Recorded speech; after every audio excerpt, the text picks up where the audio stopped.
What is up, 7s and 8s? I am just a simple Newtype, and in this episode we are returning to the constant calendar and the manga Mobile Suit Gundam 8. Last time we got a tease of the future where Naomi Subaru piloted Sirius Gundam as they fled from aliens. The outer space exploration vessel, the Atlantis, is running tests. 8s are humans who have been through 8 generations of genetic enhancement. The 8s are far stronger and more intelligent, but the 7s tried to rebel and demand equal rights. This time, the 8s use the Gundam for the first time. They fight against the 7th Oaths, and an incident occurs that creates a divide between the 7s and the 8s. So let's get into this.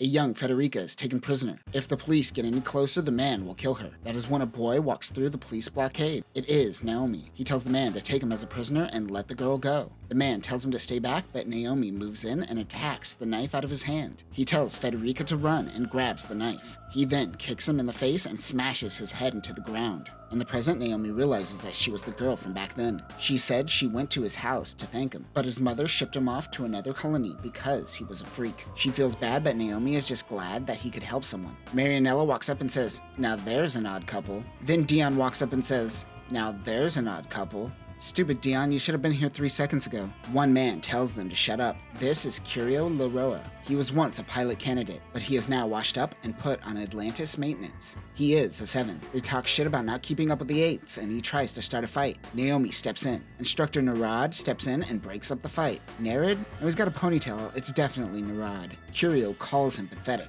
Narad was the best of the 7s, and he has been reduced to babysitting his replacements. He tells the 8s to come with him. Henry Braddock says that this is all about Mother Swan rights. Sometimes it's written Henry Blutarch. A certain translator can't make up his mind. They seem to be bringing Mother Swan back to Earth. They look at the Mobile Suit pilots that will be piloting the new Ava units and notes they are all 8s. Henry's assistant, I think, suggests that they add in a 7 so the 7s won't revolt more than they have. They were all born of the artificial womb system.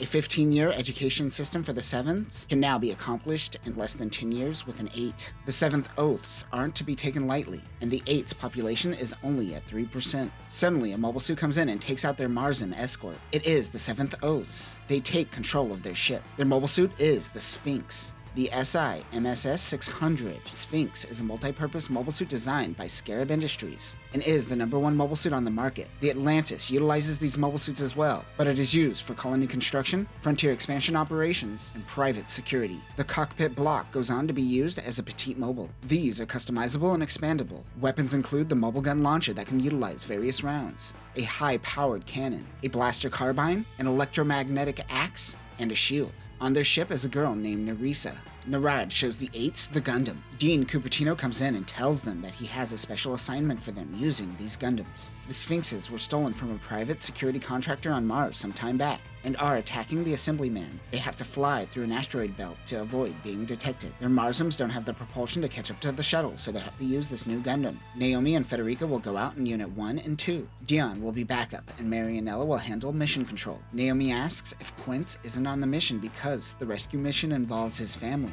Nerissa is his sister. They don't want to emotionally involve him. Naomi says that this is a poor choice, and to bring him on this mission. He could handle this better than Federica when it comes to navigating an asteroid field. Marianella says, "I knew you would say that, so I already summoned him." Us 8s are already one step ahead of you 7s. Get wrecked. Wrecked is such a 7 thing to say. What do you young people say? Mogged? I don't get your culture. The Dean trusts their instincts. Quince thanks Naomi. The two do a predator handshake before prepping for launch. Matthias sneaks into the navigation control to monitor his sister on her mission. The Gundam is attached to a booster pack that resembles the 00 Riser from 00. This is a whole different beast compared to the Marzim. The two Gundams with their boosters come together to form a subflight system. Marianella and Dion ride their subflight systems in their Marzims. They take off at breakneck speeds. Once they reach the asteroid field, they break off and begin dodging the asteroids. The Gundams move in while the Marzims stay in the rear. The 7th Oaths demand to talk to the assemblyman. He demands that they stop operations on their deep space exploration program. That money should be put towards making its citizens equal. They believe that the 8s do nothing but sow chaos. But Henry Blutarch / Braddock says that 8s will turn them into cattle, and he hangs up on the terrorists. Blutarch was able to stall them. The 8s move in and take out 2 instantly. They dump their boosters and transform into the Gundam. One fires on Naomi. He takes out his beam saber and deflects a beam blast back at the Sphinx, destroying the unit. This is a lightsaber now. They are able to handle the terrorists swiftly. This is the astronaut's machine, next generation universal genius dream. Amnugad.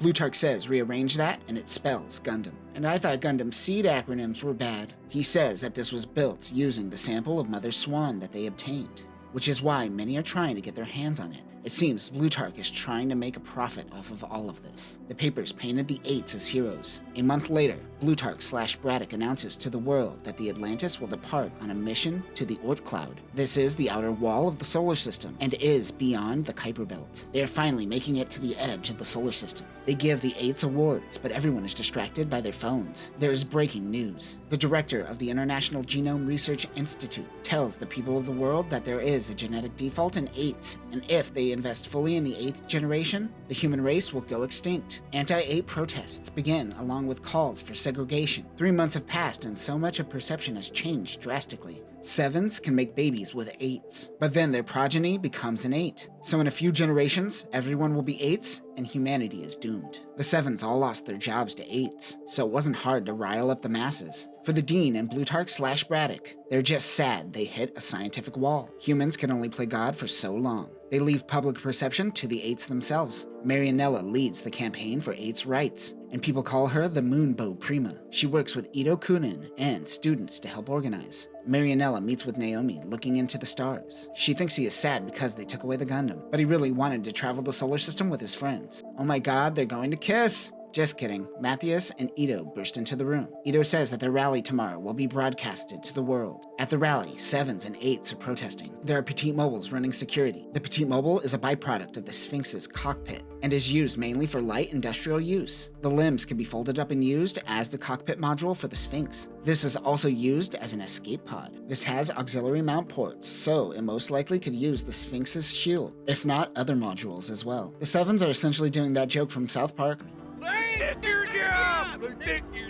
Narad is acting as 8's security. He is saddened. The 7s were the ones who brought forth peace and what seemed like world hegemony. But if emotions continue to rise, war is inevitable. Narad says, now that I have said something emotional, I'm going to head back to HQ. Uh-oh. Matthias tells Naomi that Quince is calling. Quince is in Jupiter. The protests against 8s are bad there as well. He is heading back on the Atlantis soon. Everyone is protesting at the front of the Stargate. No one's locking in them chevrons. Naomi takes Marianella's hand and acts as her personal bodyguard as she takes the stage. As she begins her speech, Naomi mentions that one of the guards is gone. He goes to check this out. Naomi finds the guard and asks what he's doing backstage. It happens to be Curio, the butthurt 7 from the Atlantis. Naomi tells him to take his hands off his gun. Marianella asks everyone protesting to think of their loved one, both 7s and 8s, and remember that they all have the same smile. The crowd erupts in applause, and Curio tries to attack, but Naomi handles him no problem. Curio says this is the collective will of all the 7s. He knocks Curio out and runs back to the stage. Naomi tells Matthias to pull back Marianella, but he can't hear him over the cheers. He rushes back, but it is too late. One of the guards shoots Marianella. It happens to be Narad. Naomi doesn't hesitate and kills him, but the crowd thinks that the 8s are killing, and all hell breaks loose. Both sides begin fighting. Security moves in and uses lethal force. Totally de-escalated that situation. Nailed it, boys. Naomi runs into Marianella. In her final breath, she tells Naomi to spread his wings and reach for the stars. Security begins shooting at them. Naomi says, don't worry guys, I'm gonna handle this. He heads directly into a plume of smoke around the chaos. Once the dust settles, everyone is dead with only Naomi standing. He wonders why humans are so fragile. And that will do it for this episode. A manga that doesn't throw every cliche at you and subvert your expectations in a good way? Well done, Hajime Komoshida. We saw the future, and it was all 8s. So if they can't have children, then we are already witnessing a doomed species. I wonder how they will handle that. We are all caught up and this manga went on hiatus, so it will be a few months till we return. But that will do it for now, Newtypes. Remember, I too feel like an 8 living in a world full of 7s, if you know what I mean. Peace.